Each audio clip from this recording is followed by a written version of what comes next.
begini, biasanya banyak teman-teman yang bisa mewakili ya. Kemarin ada di Tanjung Pinang, ada di Medan, Se-Indonesia. Se-Indonesia lah. Gitu. Jadi saya diminta kali ini itu untuk memberikan pembekalan ya. Karena memang kita berharap sekali para advokat yang diangkat ini punya bekal lah, terutama mengenai kode etik maupun tentang pemahaman tentang organisasi advokat itu sendiri, mengenai single bar dan sebagainya. Jadi ya mudah-mudahan sampai sekarang ini Peradi ini banyak sekali yang meminati. 2 kali setahun kita melaksanakan ujian dan pengangkatannya 2 tahun, ribuan orang sekali ujian sampai 4.000, ada 3.000, ada yang 5.000 gitu. Jadi apa yang menjadi harapan Bang Oto untuk advokat Indonesia di balik banyaknya viral advokat belakangan ini? Ya, jadi prinsipnya sebenarnya begini. Advokat ini kan salah satu penegak hukum kan. Ya, artinya dalam artian bahwa dia mempunyai kewajiban yang berat sekali sebenarnya untuk bisa menegakkan hukum di Indonesia ini. Jadi kalau hakim bertugas menegak hukum dengan cara mengadili, jaksa dengan cara menuntut, polisi dengan cara untuk penyidikan dan sebagainya, maka advokat ini dalam tugasnya sebagai penegak hukum itu adalah membela, sehingga hukum itu seimbang gitu loh.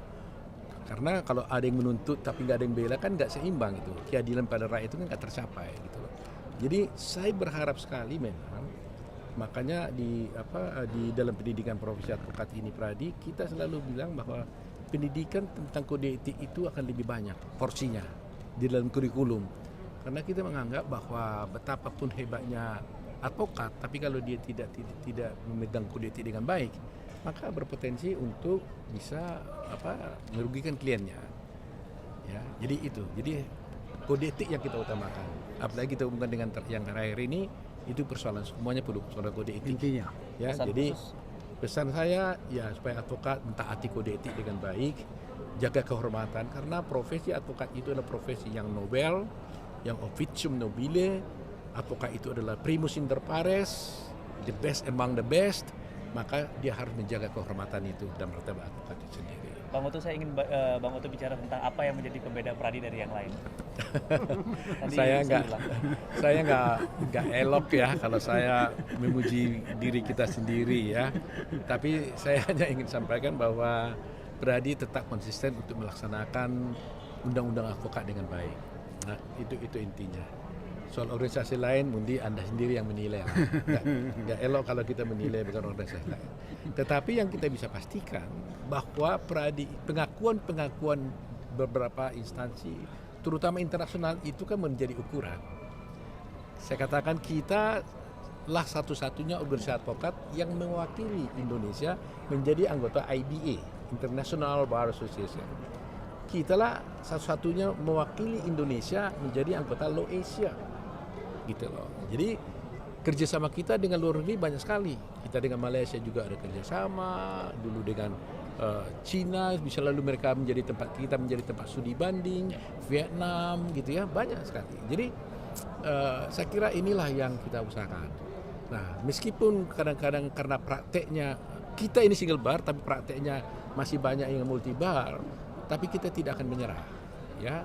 Apapun kita berjuang. Karena apa? Karena single bar itu adalah is the best. Oke, Ya? Pak Oto, baru-baru ini ada 2 advokat yang bahasnya dibekukan oleh pengadilan tinggi. Pak Oto sendiri menanggapinya seperti apa melihat kejadian ini? Nah, saya kira gini, kalau soal itu nanti bahasanya panjang tuh, ya. Cukup, terima kasih Bang Oto. Jadi kita nggak mau Terima masuk kasih ke dalam perhatiannya. itu. Panjang itu nanti urusannya. Ya, terima kasih Mungkin ditanya paling bagus kepada yang membekukan saja. Jangan ditanya kepada kita. Karena itu bukan produk kita. Itu kan produk yang sana. Jadi tanya kepada yang membekukan, nanti biar mereka jelaskan.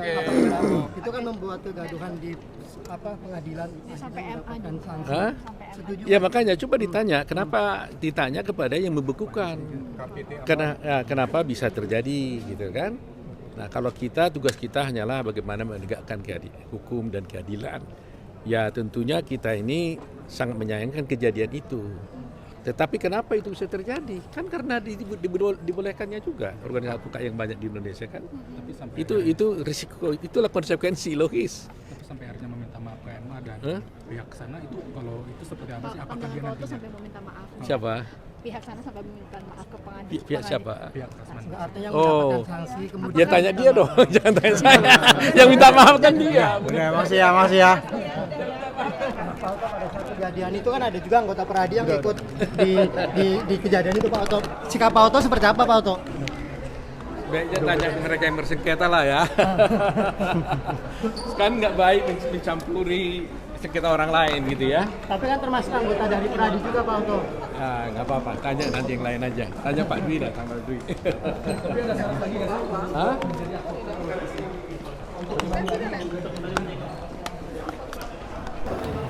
Ya, nanti suatu saat kita bisa jelaskan lah. Biar lebih jelas ya. Prof izin Prof sekali Prof.